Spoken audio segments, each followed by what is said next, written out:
Welcome back to another video guys. మనము ఈ వీడియోలో మోనోఫేసిక్ లిక్విడ్ డోసేజ్ ఫార్మ్స్ గురించి తెలుసుకుంటాము.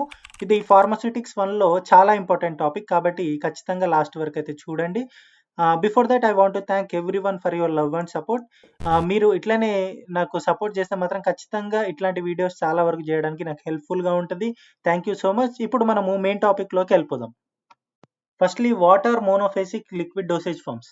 ఒకసారి డెఫినేషన్ చూస్తే these are the homogeneous liquid preparations consisting of a single phase where the drug is dissolved or uniformly distributed in the solvent.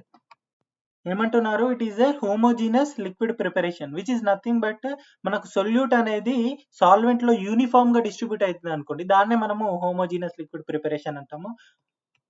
మోనోఫేసిక్ అని ఎందుకంటారంటే solute ఇంకా solvent రెండు కూడా లిక్విడ్ ఫామ్ లో ఉంటాయి. మనకు డిఫరెంట్ ఫేజెస్ ఉంటాయి, లైక్ సాలిడ్, లిక్విడ్, తర్వాత gas. ఈ ఫేజెస్ కాకుండా మనకు ఓన్లీ సొల్యూట్ ఇంకా సాల్వెంట్ రెండు కూడా లిక్విడ్ ఫామ్ లోనే ఉంటాయి కాబట్టి మనము దీన్ని మోనోఫేసిక్ లిక్విడ్ డోసేజ్ ఫామ్ అంటాం. నెక్స్ట్ టైప్స్ చూద్దాం. There are mainly two types of monophasic liquids. First one is for internal use, second one is for external use.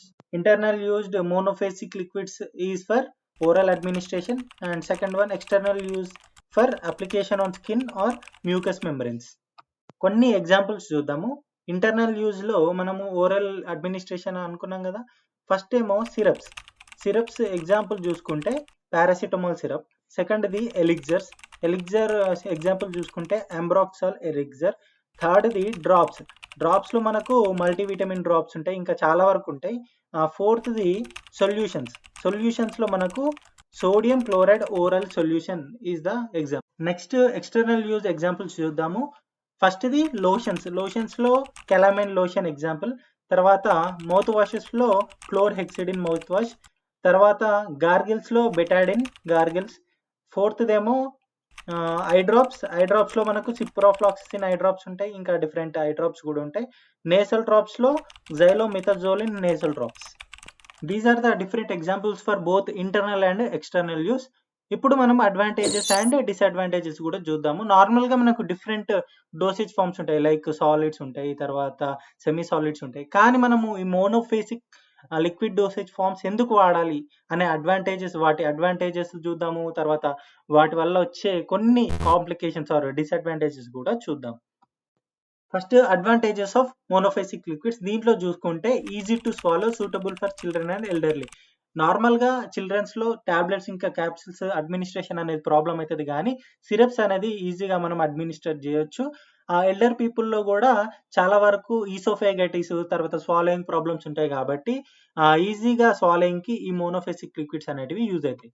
Second advantage faster absorption because the drug is already in solution form. Normal గా tablets తీసుకున్నాం అనుకోండి, solid dosage form లో tablets మనం తీసుకున్న తర్వాత disintegration, dissolution ఇట్లాంటి ప్రాసెస్లు జరగాలి.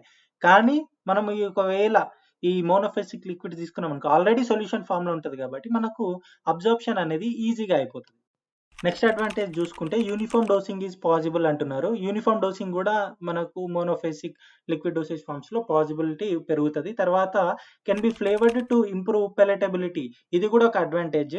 ఒకవేళ మీకు డ్రగ్ అనేది అన్డిజైర్డ్ టేస్ట్ లో ఉందనుకోండి, మనము ఫ్లేవరింగ్ ఏజెంట్స్ యాడ్ చేసుకొని కావాల్సిన టేస్ట్ ని మనము ప్రొడ్యూస్ చేయొచ్చు. Now disadvantages of monophasic liquids. దీంట్లో ఫస్ట్ది పూర్ స్టెబిలిటీని ఇంపాక్ట్ చేసే మైక్రోబ్స్ కూడా గ్రో అయ్యే ఛాన్స్ ఉంటాయి, లైక్ మనం ఫ్లేవరింగ్ ఏజెంట్స్, తర్వాత వేరియస్ న్యూట్రియంట్స్, వాటర్ కంటెంట్ కూడా ఉంటుంది కాబట్టి మైక్రోబ్స్ గ్రో అయ్యే ఛాన్సెస్ ఉంటాయి.